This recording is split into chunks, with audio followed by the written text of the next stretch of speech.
اسے محبت کی لالچ دے کر اور تحفوں کا لالچ دے کر دھوکہ دے دیتا ہے۔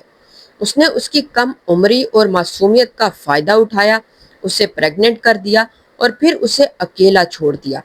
اس واقعے کی وجہ سے ورینگا کو اپنی تعلیم ادھوری چھوڑنی پڑی اور وہ ایک بیٹی کی ماں بن گئی، جبکہ اس شخص نے کبھی اپنی ذمہ داری قبول نہیں کی۔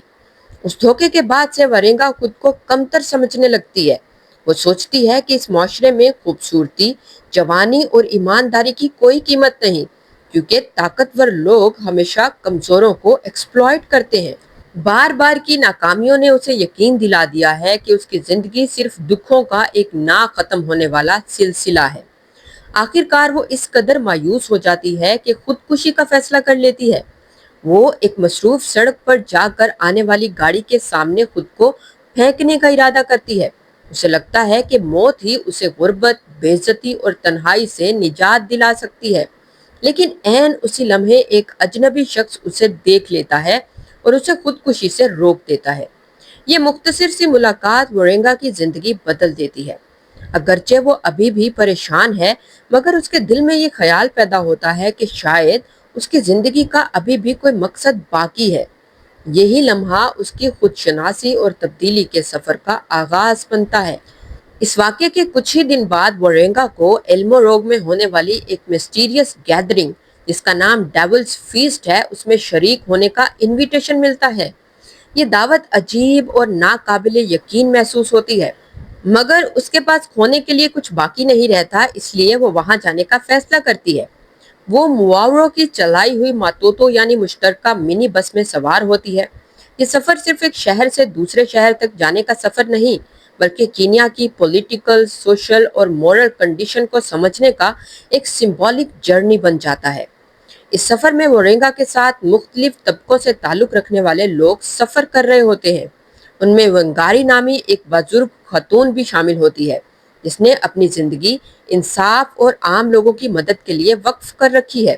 اس کا یقین ہے کہ آزادی کی جدوجہد کرنے والوں کے خواب کرپٹ حکمرانوں نے توڑ دیے ہیں۔ ایک اور مسافر موتوری ہے، جو مزدور طبقے کی نمائندگی کرتا ہے۔ اس کا کہنا ہے کہ مزدور اپنی محنت سے ملک کی دولت پیدا کرتے ہیں، لیکن اس دولت کا فائدہ صرف سرمایہ دار اور سیاستدان اٹھاتے ہیں۔ ایک نوجوان تعلیم یافتہ شخص گاتوریا بھی ان کے ساتھ سفر کر رہا ہوتا ہے۔ وہ یورپین کلچر کو فالو کرنے کی بجائے اپنے افریقی کلچر سے محبت کرتا ہے اور اپنے لوگوں کی ہسٹری اور ان کی سٹرگل پر مبنی میوزک کو کریٹ کرنا چاہتا ہے۔ ان تمام کرداروں کی کہانیاں مل کر ایک ایسے معاشرے کی تصویر پیش کرتی ہیں جہاں پر کرپشن، انجسٹس اور ایکسپلائٹیشن عام ہے۔ راستے میں مسافروں کے درمیان گفتگو شروع ہوتی ہے۔ وہ اس بات پر بحث کرتے ہیں کہ کیا کینیا واقعی آزاد ہو چکا ہے۔ زیادہ تر لوگوں کا خیال ہے کہ اگرچہ انگریز حکمران چلے گئے ہیں، لیکن ان کی جگہ مقامی دولت مند سیاستدانوں اور تاجروں نے لے لی ہے، جو غیر ملکی کمپنیوں کے ساتھ مل کر عوام کو ایکسپلائٹ کرتے ہیں۔ وہ بے روزگاری، مہنگائی، کم اجرت اور غربت جیسے مسائل کا ذکر کرتے ہیں۔ ان کے مطابق آزادی کے وقت لوگوں نے انصاف اور برابری کی امید کی تھی، مگر فائدہ صرف چند امیر افراد کو ہوا، جبکہ عام لوگ پہلے کی طرح غریب ہی رہے۔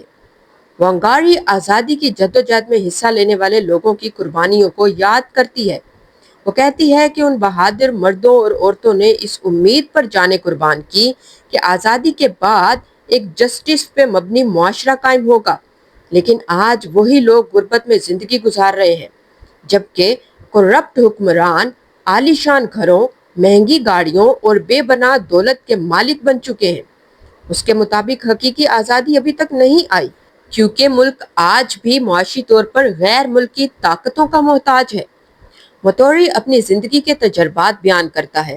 وہ کہتا ہے کہ کارخانے، کھیت اور کاروبار مزدوروں کی محنت کے بغیر نہیں چل سکتے، مگر مزدوروں کو ان کی محنت کا بہت کم معاوضہ ملتا ہے۔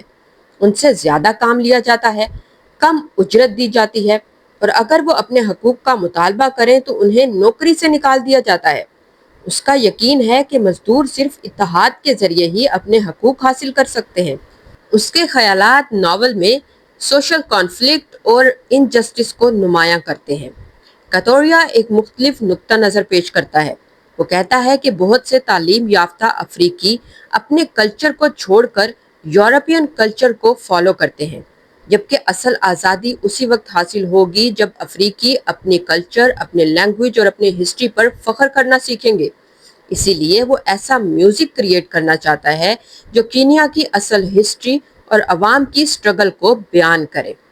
اب سفر کے دوران مختلف کہانیاں سامنے آتی رہتی ہیں۔ کوئی بتاتا ہے کہ کس طرح تاجر کسانوں کو دھوکہ دے کر امیر بنتے ہیں، کوئی سیاستدانوں کی کرپشن کا ذکر کرتا ہے، اور کوئی رشوت خور سرکاری افسروں کی حقیقت بیان کرتا ہے۔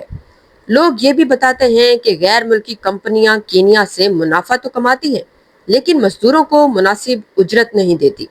اس طرح یہ ماتوتو پوری کینیا کے معاشرے کی ایک چھوٹی سی تصویر بن جاتی ہے۔ اسی سفر میں مواورا کی شخصیت بھی واضح ہوتی ہے۔ وہ ذہین اور چالاک آدمی ہے، مگر اس کے نزدیک دولت سب سے اہم چیز ہے، چاہے وہ کسی بھی طریقے سے حاصل کی جائے۔ وہ سمجھتا ہے کہ کامیابی انہی لوگوں کو ملتی ہے جو ہر موقع سے فائدہ اٹھانا جانتے ہیں۔ اس کی سوچ باقی لوگوں سے بالکل ڈیفرنٹ ہے۔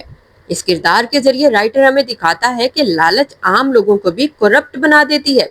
اب جیسے جیسے مسافر ایلمورو کے قریب پہنچتے ہیں تو ڈیولز فیسٹ کے بارے میں ان کا تجسس بڑھتا جاتا ہے۔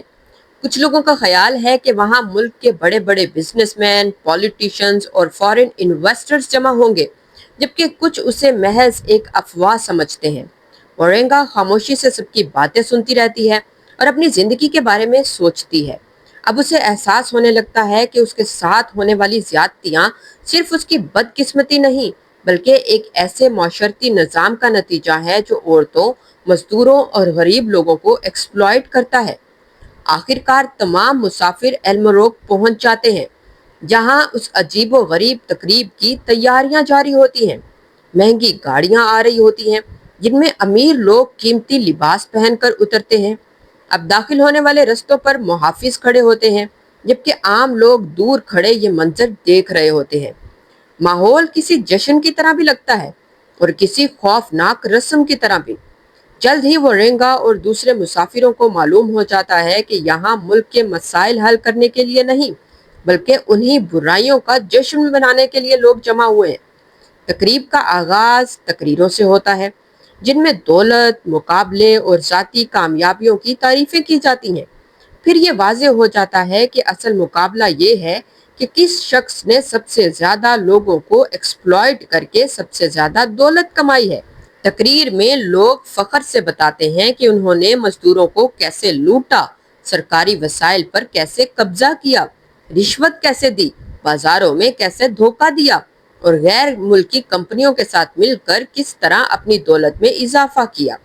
سامنے بیٹھے لوگ ان باتوں پر شرمندہ ہونے کی بجائے تالیاں بجاتے ہیں۔ یہ سب دیکھ کر ورینگا حیران رہ جاتی ہے۔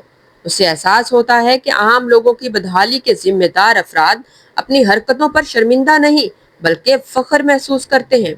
وہ سمجھتی ہے کہ اس کی اپنی زندگی میں ہونے والی ناانصافیاں بھی اس کرپٹ سیاسی اور معاشی نظام کا حصہ ہیں، جہاں لالچ کو کامیابی اور ایمانداری کو کمزوری سمجھا جاتا ہے۔ ڈیولز فیسٹ اس معاشرے کا اصل چہرہ بے نقاب کرتی ہے، جہاں پر کرپشن ایک خوبی اور رحم دلی ایک کمزوری بن چکی ہے۔ یوں وارینگا کا سفر جو خودکشی اور مایوسی سے شروع ہوا تھا، اب شعور اور بیداری کے سفر میں تبدیل ہو جاتا ہے۔ اب وہ خود کو صرف ایک بدقسمت عورت نہیں سمجھتی، بلکہ ایک ایسے معاشرے کی بے شمار مظلوم عورتوں اور غریب لوگوں میں سے ایک سمجھتی ہے، جنہیں طاقتور طبقے اپنے فائدے کے لیے استعمال کرتے ہیں۔ یہی احساس اس کی شخصیت میں آنے والی عظیم تبدیلی کی بنیاد بنتا ہے، اور اس طرح سے یہاں پر ناول کی اینڈنگ ہو جاتی ہے۔ ناول کی سمری ہم نے دیکھ لی، اب اس کا انالیسس کر لیتے ہیں، اور انالیسس میں ہم اس ناول کے امپورٹنٹ تھیمز کو ڈسکس کریں گے۔ تھیمز میں نمبر 1 پر ہے نیو کولونیلزم۔ یہی ناول کا میجر آئیڈیا ہے کہ اگرچہ کینیا کو سیاسی آزادی مل گئی، لیکن ملک کی معاشی طاقت اب بھی امیر طبقے اور غیر ملکی طاقتوں کے ہاتھ میں ہے۔ حکمران، بزنس مین اور بڑی کمپنیاں مزدوروں اور غریب کسانوں کو ایکسپلائٹ کر کے اپنی دولت میں اضافہ کرتی ہیں، اور اس طرح سے کولونیلزم نیو کولونیلزم کی فارم میں آج بھی ایگزسٹ کرتا ہے۔